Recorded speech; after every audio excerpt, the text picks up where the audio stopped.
कल्पना कीजिए आपके अंदर एक जादुई बगीचा है, एक अनंत उपजाऊ जमीन। यह जमीन इतनी शक्तिशाली है कि आप इसमें जो भी बीज बोएंगे यह उसे एक हकीकत बना देगी। चाहे वो बीज गुलाब का हो या जहरीले नागफनी का। इस जमीन को सही और गलत में फर्क नहीं पता। यह बस दिए गए बीज को पोषित करता है और उसे आपकी लाइफ की सच्चाई बना देती है। इस जादुई बगीचे का नाम है आपका अवचेतन मन, यानी सबकॉन्शियस माइंड। और इस बगीचे का जो माली है, जो यह तय करता है कि इनमें कौन सा बीज बोए जाएंगे, वो है आपका चेतन मन, यानी कॉन्शियस माइंड। अब एक पल रुक कर सोचिए, आपके बगीचे का माली कैसा है? क्या वो जागरूक है? क्या वो प्यार से आपके बगीचे में सफलता, स्वास्थ्य और खुशी का बीज बो रहा है? या आपका माली लापरवाह है?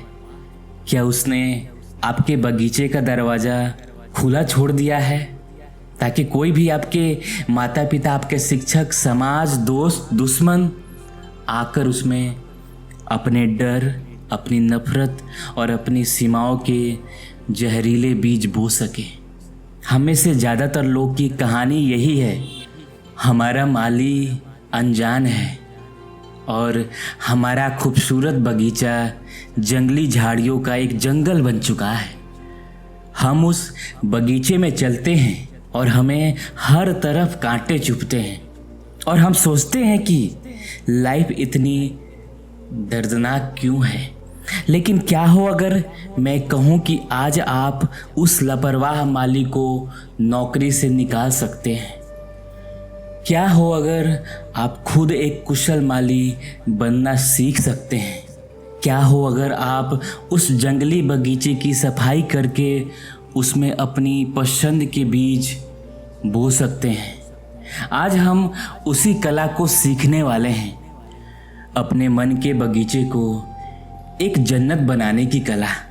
और इस कला को दुनिया तक पहुंचाने वाले मास्टर माली हैं डॉक्टर जोसेफ मर्फी, और उनकी अमर कृति है the power of your subconscious mind. दोस्तों, आपका स्वागत है। आज मैं आपको सिर्फ एक किताब का सारांश नहीं सुनाऊंगा, मैं आपको राहुल की कहानी सुनाऊंगा। राहुल जो एक ऐसे ही उजड़े बगीचे के साथ जी रहा था, और यह कहानी है कि कैसे इस किताब ने उसे अपने बगीचे का मालिक बनाया और उसकी ज़िंदगी को एक रेगिस्तान से एक गुलिस्तान में बदल दिया। चलिए राहुल की इस सफ़र पर उसके साथ चलते हैं। यह है राहुल। जब वो पैदा हुआ था तो उसका बगीचा बिल्कुल साफ और उपजाऊ था। वह एक रचनात्मक, खुशमिजाज बच्चा था। लेकिन फिर लापरवाह मालियों ने बीज बोना शुरू कर दिया। पहला बीज, तुम काफ़ी अच्छे नहीं हो। 7 साल की उम्र में उसने अपनी ड्राइंग टीचर को बड़े उत्साह से अपने स्पेसशिप की ड्राइंग दिखाई। टीचर ने उस पर एक नज़र डाली और कहा कि ये क्या कार्टून बना रहे हो, यह सब छोड़ो और अपनी हेड राइटिंग सुधारने पर ध्यान दो, तुमसे ये सब नहीं होगा। पूरी क्लास हंस पड़ी। उस दिन पहली बार राहुल के बगीचे में एक जहरीला बीज बोया गया। दूसरा बीज, तुम लूजर हो। 10 साल की उम्र में स्कूल के स्पोर्ट्स डे पर वो 100 मीटर की दौड़ में सबसे आखिरी आया। जब वो हाँफता हुआ फिनिशिंग लाइन पर पहुंचा तो उसके कुछ दोस्तों ने ताना कसा, तू तो हमेशा ही हारता है, लूजर। वो शब्द उसके दिल में चुभ गया। एक और बीज बो दिया गया था।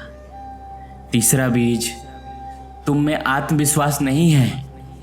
12 साल की उम्र में एक फैमिली फंक्शन में जब वो मेहमानों के सामने शर्मा कर चुपचाप खड़ा था तो एक दूर के रिश्तेदार ने उसके पिता से कहा, आपका लड़का बहुत दब्बू है, इसमें तो बिल्कुल भी आत्मविश्वास नहीं है, जमाने के साथ कैसे चलेगा। राहुल ने यह सुन लिया। एक और बीज जड़ पकड़ लिया। चौथा बीज, पैसा कमाना बहुत मुश्किल है। 15 साल की उम्र में जब उसने एक नई वीडियो गेम खेलने के लिए पैसे मांगे तो उसके पिता ने गुस्से में कहा, पैसा क्या पेड़ पर उगते हैं? तुम्हें अंदाजा भी है पैसे कमाने में कितने मेहनत लगती है? ये सब फालतू खर्चे बंद करो। पैसे को लेकर एक डर और कमी का बीज बो दिया गया। ये सिर्फ शब्द नहीं थे, ये शक्तिशाली सुझाव थे जो सीधे राहुल के उपजाऊ अवचेतन मन में जाकर बैठ गए और उसकी पहचान का हिस्सा बन गए। आज 28 साल की उम्र में राहुल उन बीजों की कड़वी फसल काट रहा था। वो एक होशियार और काबिल इंसान था, लेकिन उसे खुद पर यकीन नहीं था। जब भी कोई नया अवसर आता, उसके अंदर से एक आवाज आती, तुमसे नहीं होगा। जब भी वो किसी से बात करने की कोशिश करता तो आवाज कहती, तुम बोरिंग हो, कोई तुमसे बात क्यों करेगा। जब भी वो पैसे बचाने की कोशिश करता तो आवाज कहती, पैसे तो हाथ का मैल है, तुम्हारे पास टिकेगा नहीं। उसकी जिंदगी एक सेल्फ फुलफिलिंग प्रोसेस बन चुकी थी। वो वही बन गया था जो दूसरे ने उसे बताया था कि वो है। और फिर एक दिन उसका बगीचा पूरी तरह से ढह गया। जिस प्रमोशन का वो 2 साल से इंतजार कर रहा था, वो उसके एक कम काबिल जूनियर को मिल गया। उसके बॉस ने उससे कहा, राहुल तुम काम अच्छा करते हो, पर तुम में वो लीडरशिप वाली बात नहीं है, तुम बहुत झिझकते हो। यह सुनकर राहुल टूट गया। उसी शाम उसने हिम्मत करके अपने एक दोस्त, जिसने वो मन ही मन प्यार करता था, को अपने दिल की बात बताने की कोशिश की। लेकिन उसके डर ने उसे इतना अजीब बना दिया कि उस दोस्त ने भी उसे दूरी बना ली। उस रात राहुल पूरी तरह से अकेला और हारा हुआ महसूस कर रहा था। उसे अपनी ज़िंदगी में पहली बार अपने चारों ओर उस अदृश्य जेल की दीवारें महसूस हुई। वो चिल्लाना चाहता था पर आवाज़ नहीं निकल रही थी। निराश में कुछ शांति पाने के लिए वो पास की एक पुरानी सेकेंड हैंड किताब की दुकान पर चला गया। धूल भरी किताबों के बीच घूमते हुए उसकी नज़र एक किताब पर पड़ी। उसका कवर बहुत साधारण था, पर उसका शीर्षक the power of your subconscious mind उसे अपनी ओर खींच रहा था। और चेतन मन की शक्ति, उसने सोचा, यह क्या है, यह क्या होता है। उसने किताब खरीदी, यह सोचकर कि शायद कुछ पन्ने पलटने से उसका दिमाग शांत हो जाए।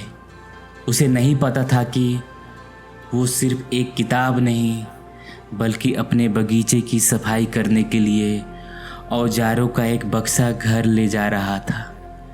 किताब के पहले ही कुछ पन्नों में राहुल को एक ऐसा विचार मिला जिसने उसके दिमाग में एक धमाका कर दिया। डॉक्टर जोसेफ मर्फी ने इंसान के दिमाग की तुलना एक विशाल समुद्री जहाज से की थी। डॉक्टर मर्फी कहते हैं, आपका चेतन मन यानी कॉन्शियस माइंड उस जहाज का कप्तान है। वो पुल पर खड़ा होता है, नक्शा देखता है, सोच समझकर फैसले लेता है और आदेश देता है, जहाज को दाहिने मोड़ो, रफ्तार कम करो। यह आपके दिमाग का वो 5% हिस्सा है जो तर्क करता है, विश्लेषण करता है, और आपका अवचेतन मन यानी सबकॉन्शियस माइंड इंजन रूम में काम करने वाला विशाल शक्तिशाली क्रू है जो जहाज को असल में चलाता है। यह आपके दिमाग का 95% हिस्सा है। वो कप्तान से सवाल नहीं करता, वो यह नहीं पूछता क्यों, क्या यह सही है। उसका काम सिर्फ आंखें बंद करके आदेश का पालन करना है। अगर कप्तान सही आदेश देता है तो जहाज मंजिल तक पहुंचता है, अगर कप्तान गलत आदेश देता है तो जहाज चट्टान से टकराकर डूब जाता है। इंजन रूम के क्रू को इससे कोई मतलब नहीं। यह पढ़ते हुए राहुल की आंखों के सामने उसकी पूरी लाइफ एक फिल्म की तरह घूम गई। उसे एहसास हुआ कि उसका कप्तान यानी चेतन मन सालों से गलत आदेश देता आ रहा था और वो आदेश उसके अपने नहीं थे, वो उसके टीचर, उसके दोस्त, उसके रिश्तेदार द्वारा दिए गए थे जिन्हें उसने सच मान लिया था। उसका कप्तान हर रोज हर पल इंजन रूम में चिल्लाता था, हम काफी अच्छे नहीं हैं, सावधान रहो, हमसे यह मुश्किल काम नहीं होगा, पीछे हट जाओ, हम पैसे के लायक नहीं हैं, पैसे को दूर रखो, हम प्यार के लायक नहीं हैं, अकेले रहो। और उसका वफादार शक्तिशाली क्रू और चेतन मन इन आदेशों को हकीकत बनाने के लिए दिन रात मेहनत कर रहा था। वो ऐसी परिस्थितियां बना रहा था, ऐसे लोग को आकर्षित कर रहा था और उसके शरीर में ऐसी भावनाएं जैसे चिंता और डर पैदा कर रहा था जो इन विश्वासों को और पक्का कर दे। यह राहुल का पहला और सबसे बड़ा आह मोमेंट था। उसे समझ आ गया कि वो अपनी किस्मत का शिकार नहीं था, वो अपने ही दिमाग के गलत आदेशों का, अपनी गलत प्रोग्रामिंग का शिकार था। उससे गुस्सा नहीं बल्कि पहली बार एक उम्मीद महसूस हुई, अगर उसने खुद इस प्रोग्रामिंग को सच माना है तो वो खुद ही इसे बदल भी सकता है। अगले दिन ऑफिस में उसके बॉस ने उसे पूरी टीम के सामने एक नया और मुश्किल प्रोजेक्ट समझाने के लिए कहा। राहुल के पेट में डर का एक गोला उठा। उसके दिमाग में तुरंत पहली आवाज आई, ओह नहीं, मैं सबके सामने अटक जाऊंगा, लोग मुझ पर हंसेंगे, मैं इससे खराब कर दूंगा।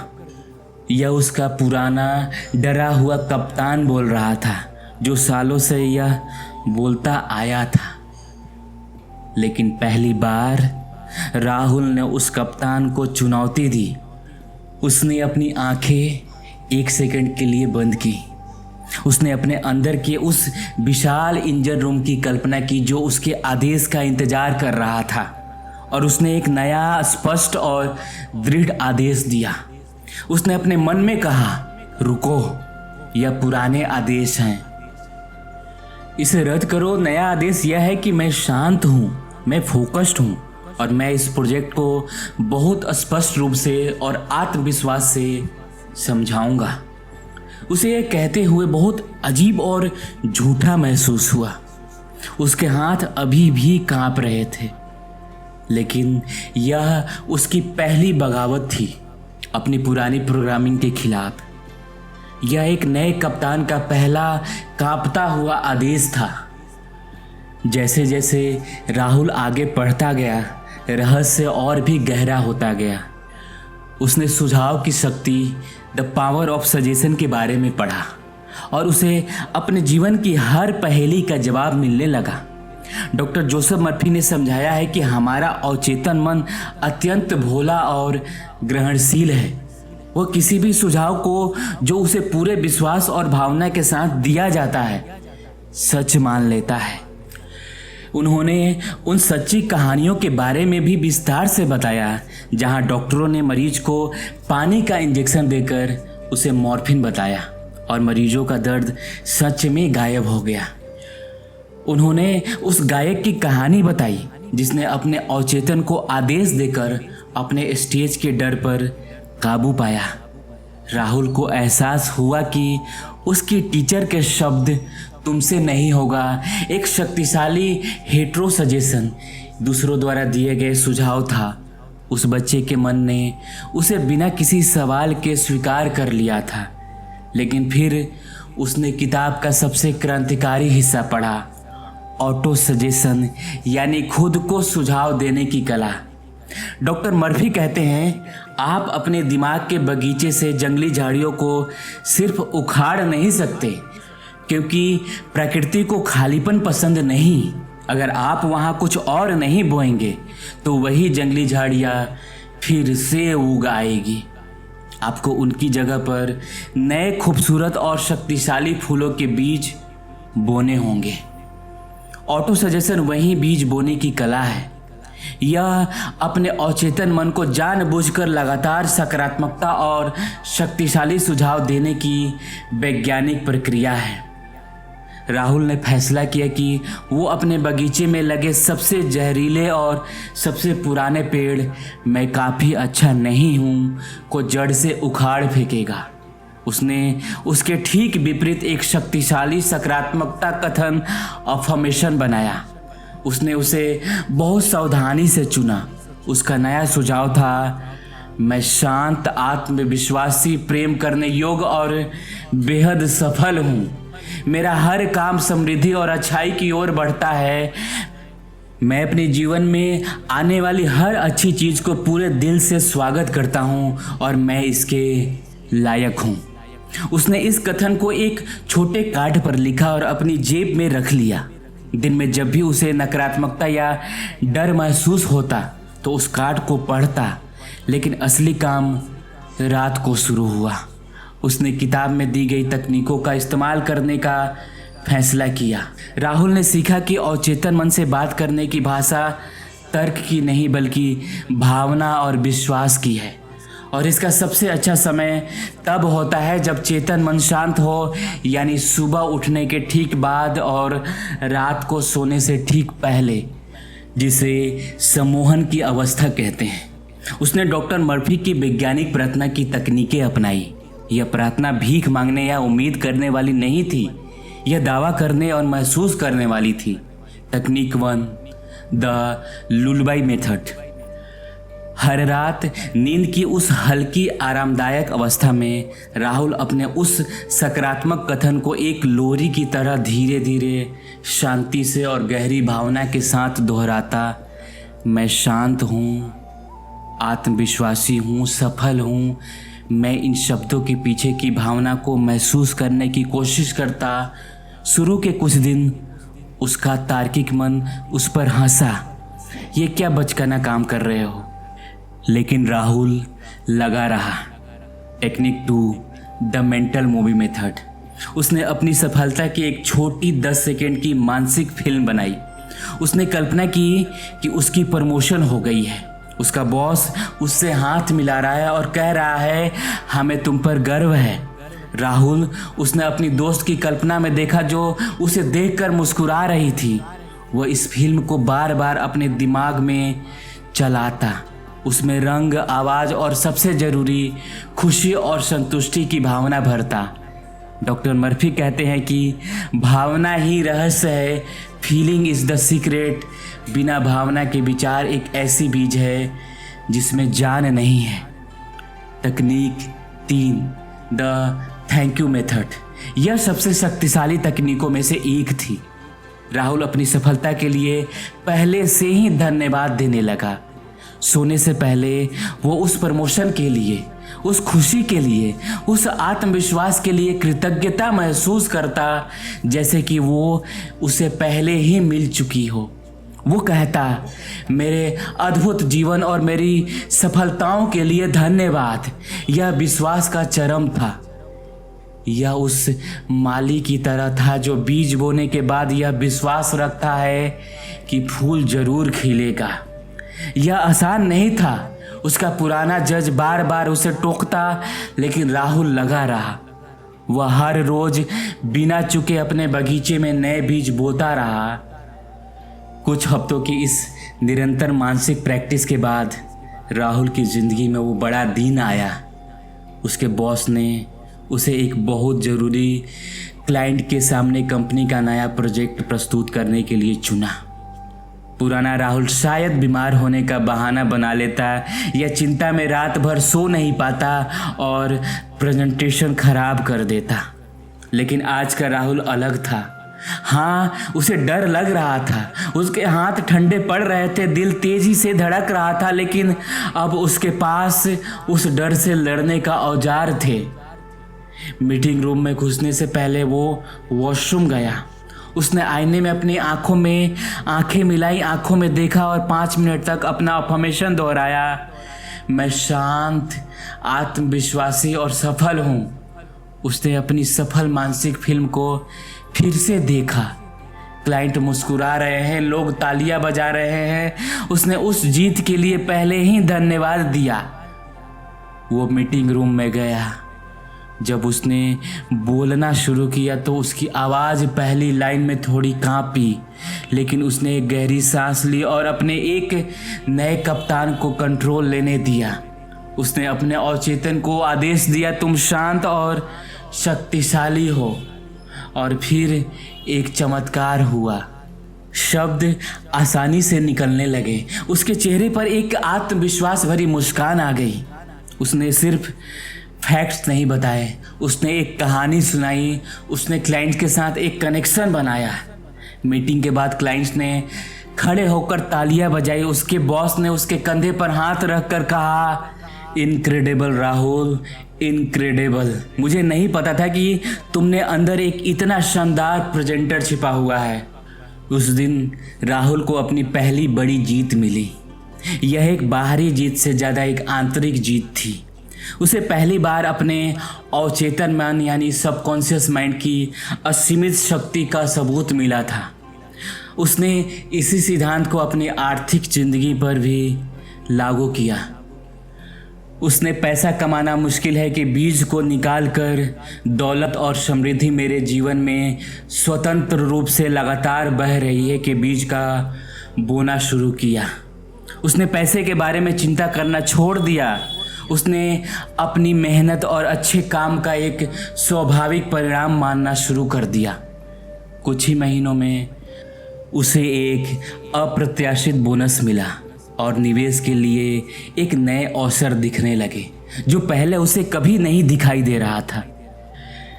इस किताब का निष्कर्ष जोसेफ मर्फी यही कहना चाहते हैं कि आपके अंदर का जादूगर आपके अंदर मर न जाए, इससे पहले आप सचेत हो जाए। राहुल की ज़िंदगी एक रात में नहीं बदली। इसमें समय लगा, मेहनत लगी और दृढ़ता लगी। उसने हर रोज़ अपने बगीचे पर काम किया। उसने अपने बचपन के उन सालों पुराने जहरीले और कटीले खरपतवार को धैर्यपूर्वक साफ किया और लगातार नए शक्तिशाली बीज बोए। उसने अपनी किस्मत या अपनी परिस्थितियों को नहीं बदला। उसने अपनी जड़ को, अपनी प्रोग्रामिंग को, अपने विश्वासों को बदला। और जैसे ही अंदर की दुनिया बदली, बाहर की दुनिया अपने आप बदलने लगी। वो इंसान नहीं बदला, बस उसके ऊपर दूसरों द्वारा डाली गई धूल और मिट्टी की परतें हट गई और अंदर का असली चमकदार हीरा बाहर आ गया। राहुल की कहानी सिर्फ उसकी नहीं है, यह आपकी और मेरी कहानी है। हम सबके अंदर वो जादुई बगीचा है, वो शक्तिशाली और चेतन मन है, वो एक सोया हुआ विशालकाय है, एक जिन्न है, आपके हुक्म का इंतजार कर रहा है। आप अपने विचारों के कप्तान हैं, आप अपने बगीचे के माली हैं। डॉक्टर जोसेफ मर्फी हमें यही सिखाते हैं कि शक्ति बाहर नहीं, चमत्कार बाहर नहीं होते।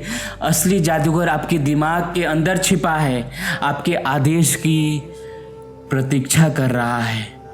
आप अपने अवचेतन मन को क्या आदेश दे रहे हैं? क्या आप उसे अपनी सीमाओं के बारे में बता रहे हैं या अपनी अनंत संभावनाओं के बारे में? अगर आप आज अभी इसी पल से अपने मन के इस सोए हुए जादूगर को जगाने और अपने ज़िंदगी की बागडोर अपने हाथ में लेने के लिए तैयार हैं तो नीचे कमेंट्स में पूरे विश्वास और भावना के साथ लिखिए, मेरा मन मेरी सुपर पावर है, my mind is my super power. इस शक्तिशाली कथन से अपने अवचेतन को पहला स्पष्ट आदेश दीजिए और इस ज्ञान की रोशनी को उस हर इंसान तक पहुंचाइए जो अपनी पुरानी प्रोग्रामिंग की अदृश्य जेल में कैद है। क्योंकि आप जो भी सोचते हैं और पूरे दिल से महसूस करते हैं वही आपकी हकीकत बन जाती है। अपने लिए एक शानदार हकीकत चुनें। नमस्कार।